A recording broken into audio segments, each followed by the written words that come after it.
함께 큰 은혜를 받았습니다.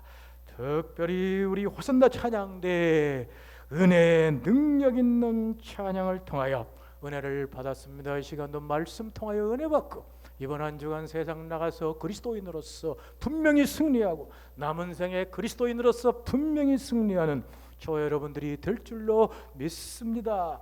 교회에 출석하는 교인이 아니라 참 그리스도인이 되어야 된다는 것은 오랜 역사가 있습니다. 이것은 먼저 2000년 전에 우리 예수님께서 하신 것입니다. 예수님께서는 산상설교를 하실 때 무리와 제자로 나누었습니다. 그래서 무리에게는 그냥 보시기만 하고 말씀은 안 하시고 제자들에게만 이 말씀을 하신 것입니다. 예수님께서는 무리가 되는 것이 아니라 제자가 되어야 된다. 교인이 되는 것이 아니라 그리스도인이 되어야 된다고 하신 것입니다. 이것은 또 예수님 이후 1500년이 지난 후에 마틴 루터가 강조한 것입니다. 루터 때는 일단 그 나라에 태어나면 전부 교인입니다. 독일에서 루터가 태어났는데 독일은 기독교 국가였기 때문에 그냥 태어나면 바로 교인입니다. 때가 되면 세례받습니다. 그런데 교인이지만은 진짜 믿음을 가진 사람은 적습니다. 그래 루터가 부르짖은 것이 오직 믿음으로만 참 구원을 받고 그리스도인이 되는 것이지 믿음 없으면 안 된다고 이렇게 교인과 그리스도인을 구분을 했습니다. 그러다가 또 예수님 오신 후 1800년대 지나고 나서 미국에서 무디가 이것을 주장을 했습니다. 무디는 어려서부터 가난하게 자랐습니다. 초등학교도 졸업하지 못했습니다. 신학교도 나오지 못했습니다. 그냥 성경학교 조그만 데 나와서 그는 전도를 했습니다. 그리고 18살 때 그는 구원의 확신을 가지고 수십 년 동안 미국과 유럽 온 세계를 다니면서 예수님의 복음을 전하는 전도자가 되었습니다. 그는 항상 집회 때마다 사회자로부터 무디 목사님 나오십니다 하고 소개를 받을 때마다 나는 목사가 아닙니다. 나는 구원받은 그리스도인입니다 라고 했습니다. 그리고 이 교인들 중에서 구원의 확신이 부족한 교인들에게 그대여 당신은 진정 교인입니까? 구원받은 그리스도인입니까? 이렇게 물어가지고 상대방들을 당황하게 만들어. 이 교인들이 모였을 때만 물은 것이 아니라 개인들을 만날 때도 당신은 교인입니까? 구원받은 그리스도인입니까? 이렇게 물었던 것입니다. 이렇게 무디도 구별하였던 것입니다. 이렇게 정말 오랜 역사를 가지고 있습니다. 그런데 진정 오늘날 한국 사회에서 교인이 아니라 그리스도인이 되는 것은 너무나 필요하고 너무나 중요한 것입니다. 왜냐? 옛날에는 한국 사회에 교인이라면 그래도 사회에서 인정을 받았습니다. 교인이라면 먼저 수준이 있는 사람으로 생각했습니다. 그 사람은 인격이 된 사람이고 믿을 수 있는 사람으로 생각했습니다. 그 사람은 깊이 있고 조용하고 품위가 있는 사람으로 알았습니다. 그래서 교인이면은 직장도 알선해주고 사업도 하고 거래도 트고 결혼도 하고 이렇게 잘 나갔습니다. 그런데 지금은 완전히 달라졌습니다. 지금은 교인이라고 하면 먼저 수준 없는 사람으로 생각을 합니다. 수준이 떨어지는 사람으로 생각합니다. 교인이라면 믿을 수가 없고 그 사람의 인격이 의심스럽고 무엇보다도 시끄럽고 천박하고 골치 아픈 사람으로 알게 되었습니다. 기독교인이라고 하면 직장에서도 경계를 합니다. 사업을 할 때도 의심을 하게 됩니다. 결혼하는 것을 꺼리게 됩니다. 옛날에 목사님들은 결혼들 다 잘했어요. 이화여대에서 앙케이트 조사를 했는데 목사가 3번째인가 들어갔어. 근데 지금은 완전히 거꾸로 돼가지고 목사는 바닥에 있습니다. 아예 존재도 찾을 수가 없어요. 그래 지금은 목사님들 중에도 결혼 못한 목사님들이 여기저기 많습니다. 이런 시대에 교인이 무슨 필요 있어요? 교회 직분자들이 무슨 필요가 있어요? 먼저 그리스도인이 돼야 됩니다. 그러면 하나님이 인정하시고 사람들에도 인정을 받을 겁니다. 제가 옛날에 그 김동길 교수 우리 원주의 일군사령부에 모셔다가 군인들 앞에서 초청 강연을 했습니다. 하여튼 여러 말씀을 참 좋은 말씀 하셨는데 기억이 안 나고 한 가지 아직도 기억나는 거, 30여 년 전이니까 이런 말씀 하셨습니다. 여러분, 사람은 모자를 쓸 때 머리에 맞게 써야 됩니다. 머리는 조그만데 큰 모자를 갖다가 딱 뒤집어 쓰면 눈까지 다 가려가지고 볼 것도 보지 못하고 들을 것도 귀도 가려 들을 것도 보지 못하고. 이것은 물론 이 지금 세상 지도자들, 정치하는 사람들을 꼬집어서 그때부터 비판을 한 것입니다만은 저는 영적으로 들었습니다. 교회도 마찬가지입니다. 먼저 그리스도인이 되면 됩니다. 그 다음에 직분을 받으면 됩니다. 그리스도인이 안 되고 이제 직분을 받으면 그때부터 고통이 시작되는데 자기 자신이 고통입니다. 머리는 조그만데 큰 것 쓰고 다니면 얼마나 무겁고 힘듭니까? 다른 사람들이 또 얼마나 또 손가락질을 합니까? 이 비극이 이 교회들 안에 많이 있습니다. 나는 머리가 나빠서 남들 조그마한 것을 내가 제일 오래 해서 총신 평양신학 때부터 100여 년 된 역사에 제가 학교를 제일 오래 다닌 사람인데 학교에 다니면 딱 교문에 들었을 때 제일 잘한 것이 있습니다. 그건 뭐냐? 박형용 박사께서 만든 교훈입니다. 5가지. 신자가 되라, 학자가 되라, 성자가 되라, 전도자가 되라, 목회자가 되라. 내가 그걸 보면서 참 잘한 게 뭐냐? 첫째, 신자가 되라고 한 게 참 잘했다. 먼저 신자가 돼야 다른 직분들도 다 감당하는 것이지. 신자가 되지 않으면 무슨 소용이 있냐? 야, 그걸 알고 신자가 되기를 이렇게 바랬구나. 신자 되기 원합니다. 참마음으로 참마음으로. 자, 우리는 이 참 신자, 참 그리스도인 되기 위하여, 무리가 아니고 제자가 되고 교인이 아니고 그리스도인 되기 위하여 마태복음 5, 6, 7장에 나오는 산상보훈을 살펴보고 있습니다. 산상보훈은 다른 것이 아니라 바로 그리스도인에 대한 말씀입니다. 첫째, 산상보훈은 팔복은 그리스도인의 성품을 말씀하는 것입니다. 그리스도인은 온전히 구원받기 전에 그들은 심령이 가난하고 애통하고 온유하고 의에 줄이고 목마르면서 주 예수님을 찾습니다. 그리고 나서 이제 예수님 만나 구원받은 후에는 긍휼히 여기고 마음이 청결하고 화평케 하고 의를 위하여 핍박을 받는 이러한 성품을 가진 자들이 그리스도인인 것입니다. 그리고 나서 빛과 소금의 말씀은 그리스도인의 사회에서의 역할을 말씀하시는 것입니다. 그리스도인들은 세상에서 어두운 세상의 빛이요 썩은 세상의 소금으로서 살라고 말씀해 주시는 것입니다. 자, 우리는 이 말씀을 살펴보면서 소금에 대해 살펴봤습니다. 그리고 지난 주일에 빛에 대해서 살펴봤습니다. 어두운 세상은 어두운 것이라고 했습니다. 우리 그리스도인이 세상의 빛이라고, 그리스도인만이 빛이라고 했습니다. 그리고 우리 그리스도인들은 2가지로 이 세상에 빛을 비춥니다. 첫째, 빛을 비추어 그들을 드러내게 하는 것입니다. 그들의 모든 것을 다 나타내게 하는 것입니다. 뿐만 아니라 우리는 빛을 비추어 그들을 어두움 속에서 헤어나오게 하는 것입니다. 그들을 구원해내는 것입니다. 이것이 바로 빛의 사명이라고 말씀을 드렸습니다. 오늘은 더 나아가서 우리가 만약에 이러한 빛이 되지 못하면 어떻게 되느냐? 그러니까 지난주일의 말씀에서는 긍정적인 부분이라고 할 수 있고 오늘은 부정적인 부분이라고 할 수 있습니다. 이것이 예수님 말씀의 완벽한 설교인 것입니다. 예수님 말씀이나 바울 말씀이나 보십시오. 항상 성경은 부정적인 데서 나가서 긍정적인 데서는 부정적인 것으로 합니다. 이렇게 하여야 완벽하게 온전하게 말씀이 서는 것입니다. 그러니 성경 자체를 온전하게 알지 못하는 분들은 긍정적인 것만 좋아해.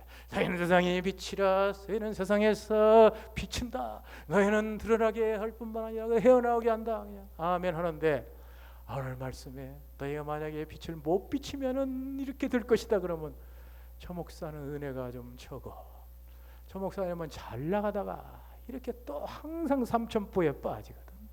이런 식으로 잘못 생각하는 분들이 계시는데 성경 자체가 그렇지 않습니다. 자, 오늘 예수님께서는 우리가 빛인데, 이 좋은 빛인데 만약에 빛을 비추지 못하면 어떻게 되는가에 대해서 우리들에게 말씀해주고 있습니다.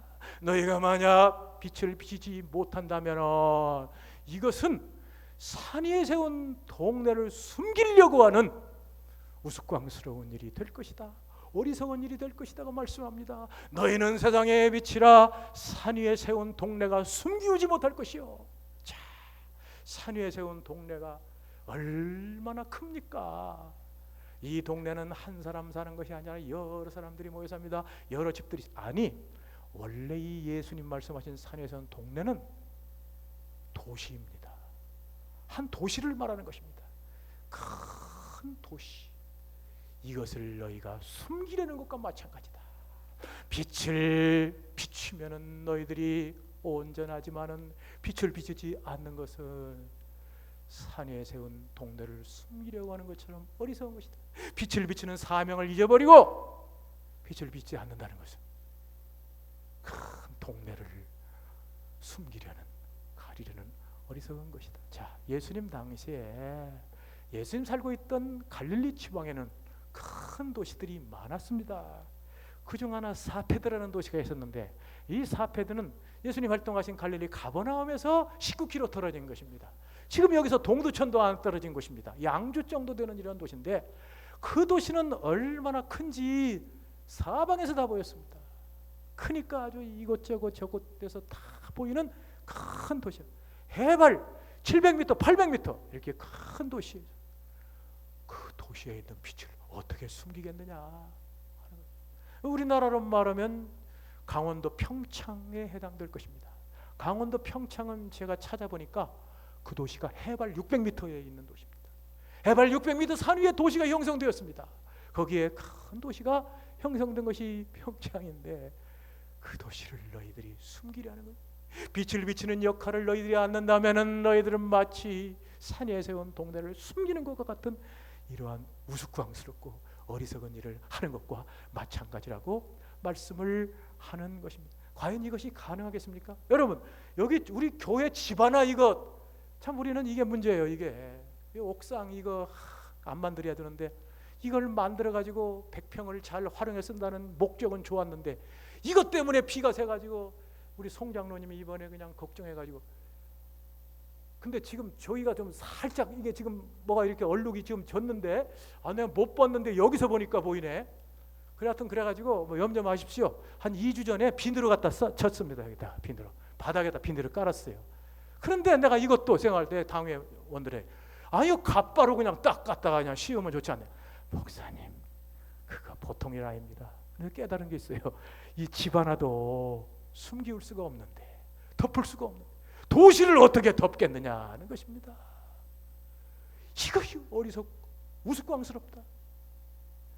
너희들이 빛으로서 빛을 나타내지 않는다는 것은, 빛의 역할을 하지 않는다는 것은, 사명을 감당하지 않는다는 것은 도시를 숨기려는 것과 마찬가지다. 또 예수님께서는 아주 더 쉽게 말씀했습니다. 너희들은 집안에 켜는 등불인데, 너희들이 만약에 빛을 비치지 않는다면 그 등불을 갖다가 등경 위에 높이 두지 않고 말 아래 두는 것이다. 사람이 등불을 켜서 말 아래 두지는 않고 등경 위에 두는데 거꾸로 나가는 것이다. 예수님께서 말씀하신 겁니다. 자, 옛날 사람들은 알지만 나이 젊은 사람들은 모르니까 내가 설명을 해드릴게. 제가 어렸을 때는 진짜 호롱불 켰어요. 난 지금 감사합니다. 나는 내 나이 동안에 세계에서, 역사에서, 인류 우주에서 최고로 축복받은 인생입니다. 호롱불 켜다가 지금 이 전기불이 문제가 아니고 이 문명의 혜택을 누리게 되었으니 지금 죽어도 한이 없지요. 근데 그때는 어떻게 살았냐? 이 밤에 전기가 안 들어오니까 등불을 켜는, 우선 나무 상자를 이렇게 만듭니다.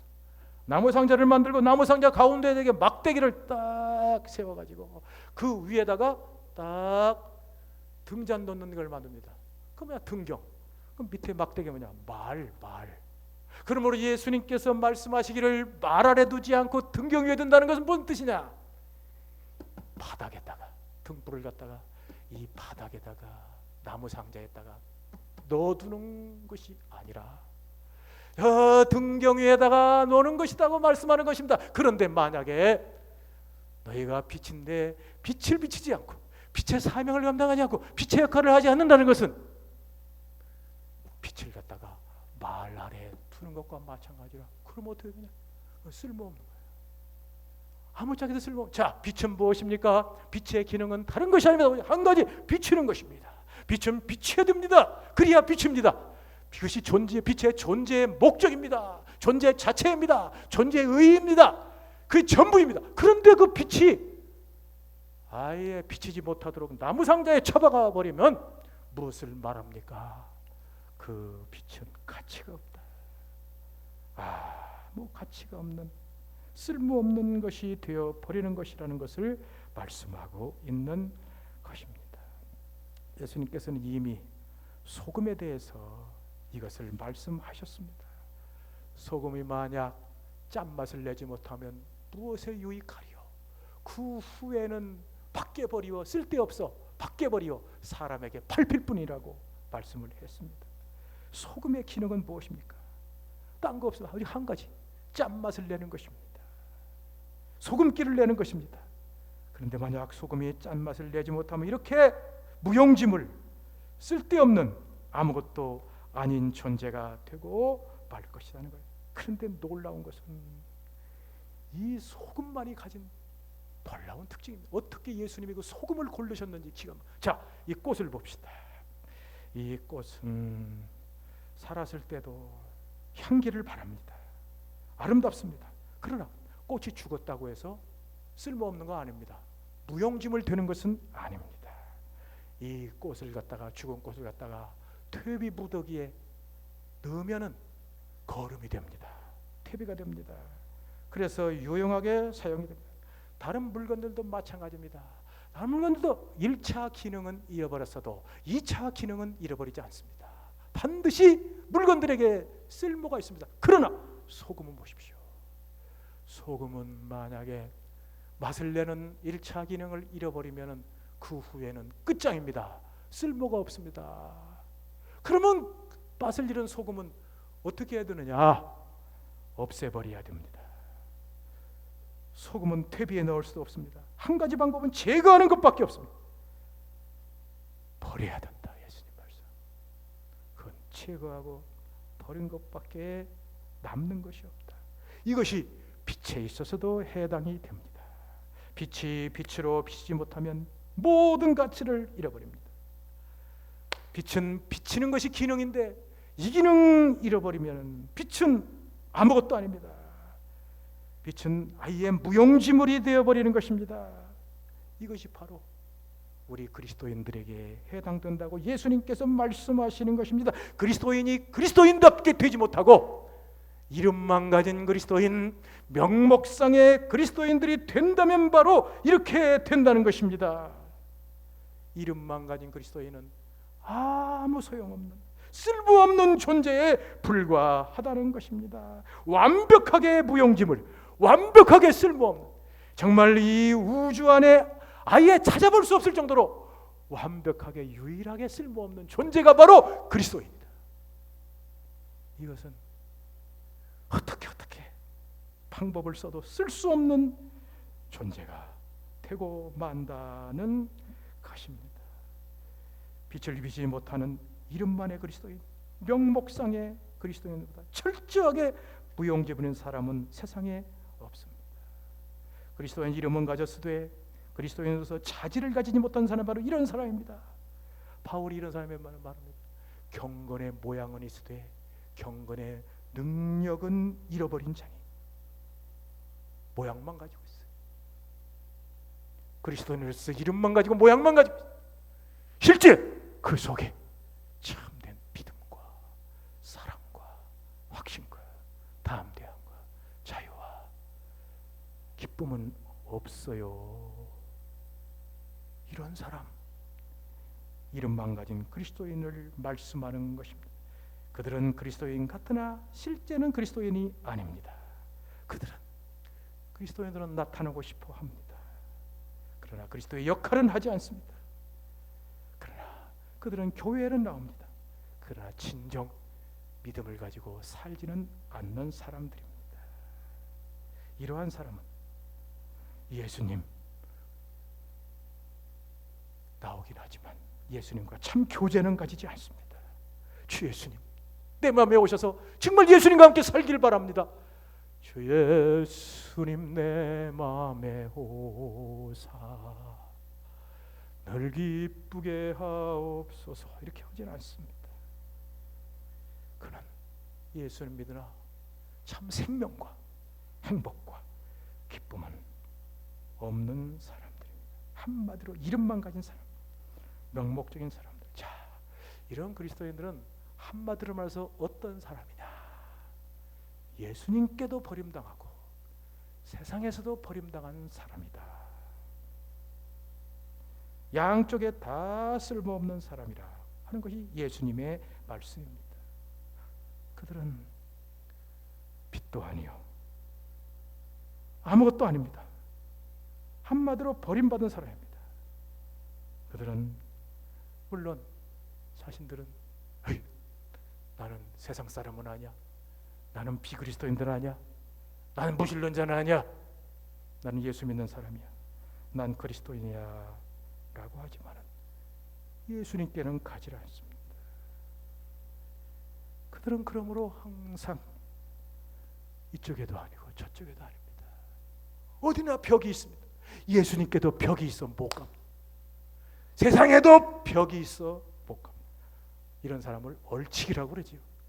아예 아무것도 아닌 사람. 한마디로 그들은 아예 소외된 사람입니다. 버려진 사람입니다. 그 사람들은 한마디로 말하면 이 세상 사람보다 더 버려진 사람, 세상의 비그리스도인들보다 더 버려진 사람. 왜? 세상 사람들은 그래도 자기 나름대로의 사회는 가지고, 그들 나름대로의 세상은 가지고 있습니다.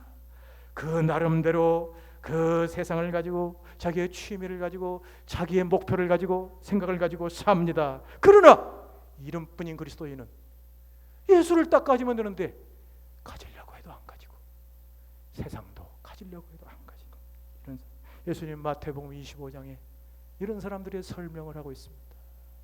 어떤 사람이냐? 지혜로운 다섯 처녀가 아닌 미련한 다섯 처녀입니다. 등불은 가지고 있습니다. 겉모양은 가지고 있습니다. 외적 신앙생활은 가지고 있습니다. 기름이 없습니다. 내적인 신앙생활이 없습니다. 참된 주 예수님에 대한 믿음과 사랑과 참된 기쁨과 감격이 없습니다. 예수님 오실 때, 그 예수님 오시기 전에는 몰라요. 등불 보니까 다 진짜가 있지. 예수님 딱 오시니까 불을 못 켭니다. 기름이 없으니까 불이 안 켜져. 심지를 갖다가 그냥 불을, 성냥불을 그어도 불이 안 켜져. 그래 등불과 기름을 준비한 처녀들은 다 천국잔치 들어갔습니다.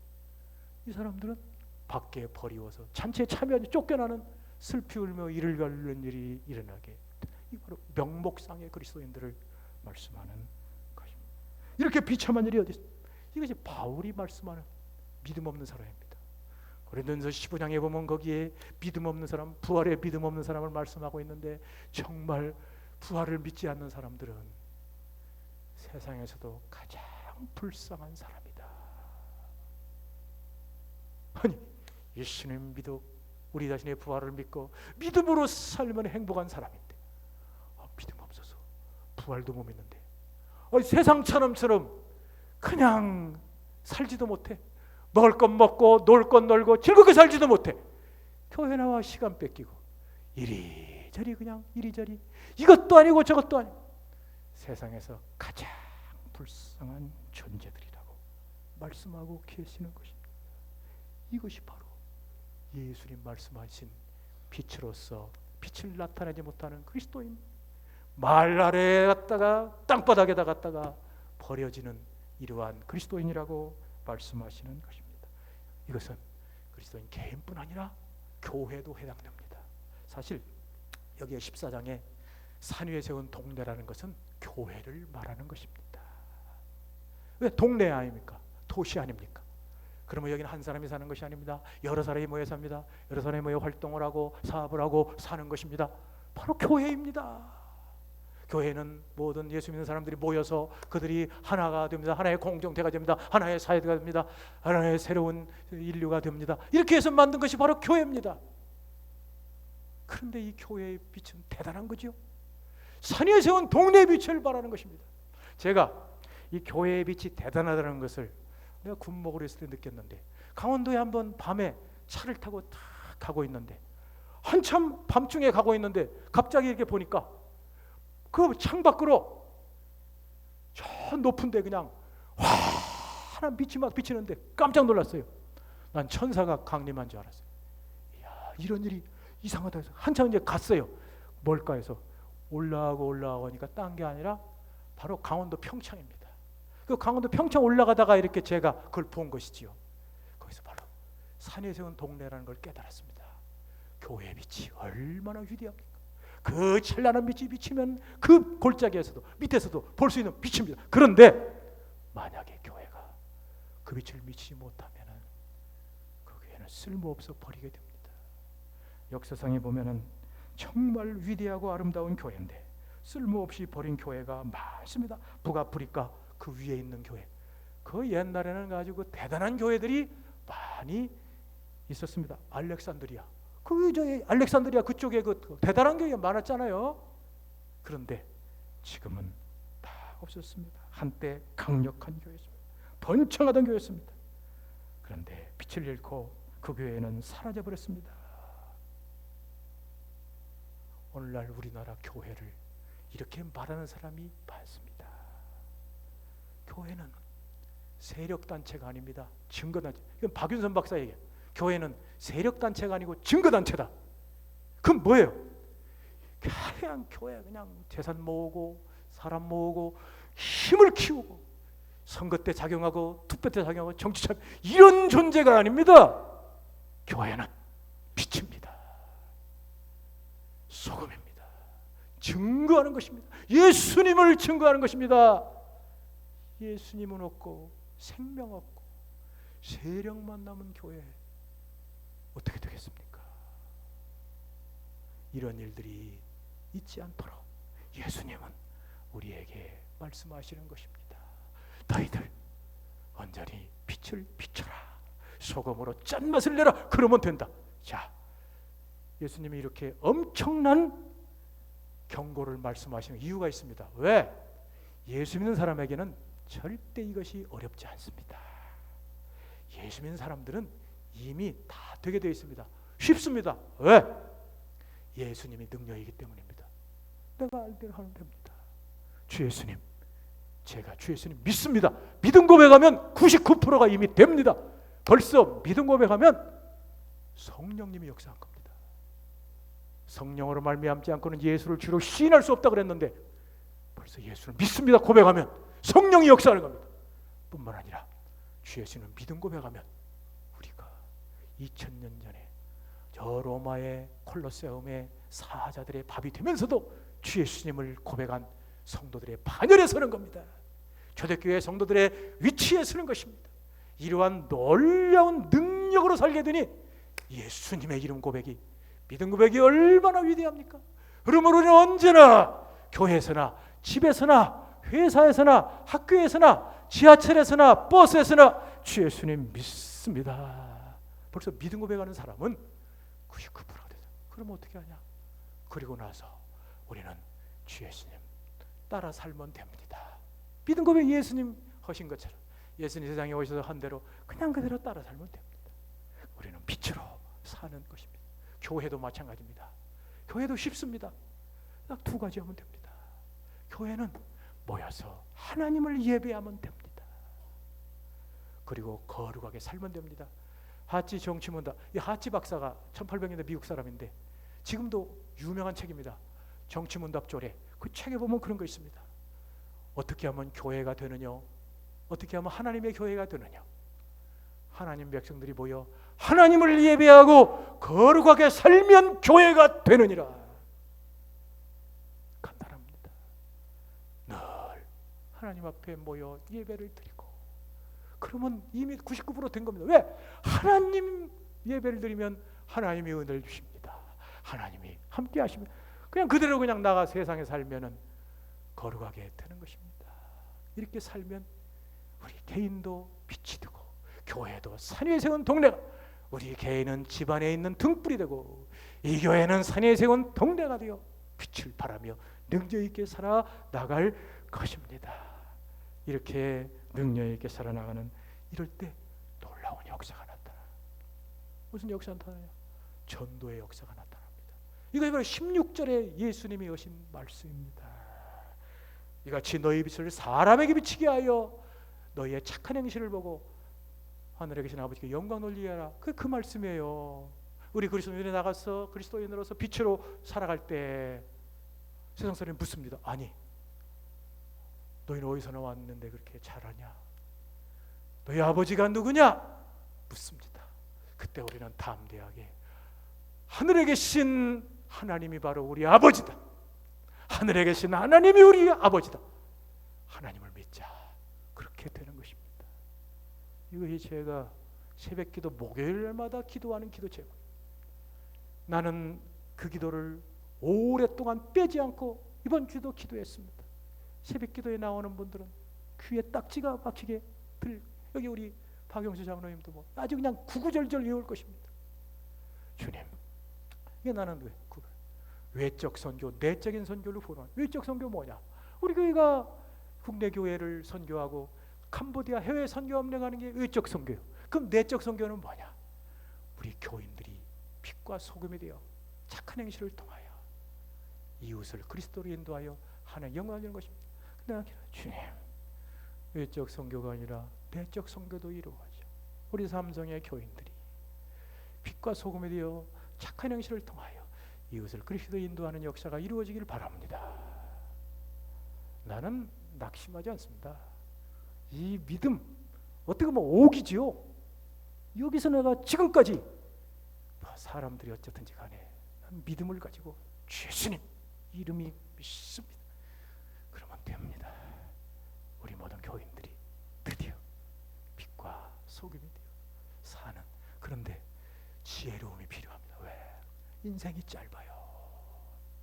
금방이야. 죽어서 짧지만은 늙어서 짧아. 야, 늙으면 진짜 할 수가 없더라고.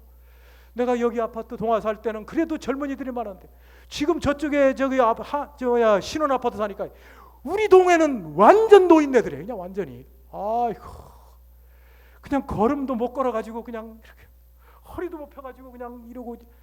아, 주여, 정말 이게 이제 벌써 때가 이제 이거 어떻게 되겠습니까? 정신 차려야 되겠다. 나도 그냥 날마다 운동을 하고 날마다 기도를 하고 날마다. 그래, 주여 70, 80, 90 되어도 산에 달려 올라갈 수 있게 하시고 정말 능력 있게 살게 하시옵소서. 이 땅에 살 동안에는 그래도 걸어서 주님 앞에 나와 예배하다가 천국 가게 하옵소서. 이제 그렇게 기도는 하지만은 뭐 하나님이 다 하시겠지만은 그랬습니다. 이따 부를 찬송가에 보니까 나와 있습니다. 한 번 가면 안 오는 빠른 광음 지날 때 귀한 시간 바쳐서 햇빛 되게 하소서. 주여 나를 도우사 세월 허송한고서 어두운 세상 지날 때 햇빛 되게 한 번 가고 안 오는 빠른 광음 지날 때 귀한 시간 바쳐서 햇빛 되게 하소서. 주여 나를 도우사 세월 호송한고서 어두운 세상 지날 때 햇빛 되게 하소서. 주 예수님 믿습니다. 주 예수님은 세상에 비친 걸 믿습니다. 우리도 주 예수님이 빛으로 만드신 것을 믿습니다. 빛된 우리들을 주님 항상 주 예수님 믿습니다. 믿음 고백하고 예수님 따라 삶으로 가는 곳마다 비치는 역사 나타난 것을 믿습니다. 우리는 말에 있는 등불이 아니라 등경 위에 있는 등불인 걸 믿습니다. 우리는 산 위에 세워 어느 어디에서도 빛을 볼 수 있는 교회인 줄 믿습니다. 주여, 믿음으로 나아가기로 다짐하는 성도들 함께 하옵소서. 발걸음마다 복되게 하시고 특별히 노년에 있는 심령들 함께하여 주옵소서. 온전히 한 번 가면 안 오는 빠른 광음 지날 때 세월로 승안고서 빛이 되게 하여 주옵소서. 칭찬받는 우리 삼성의 그리스도인들 될 줄 믿사옵고 예수님의 이름으로 기도하옵나이다. 50장 부르며 헌금 드리겠습니다.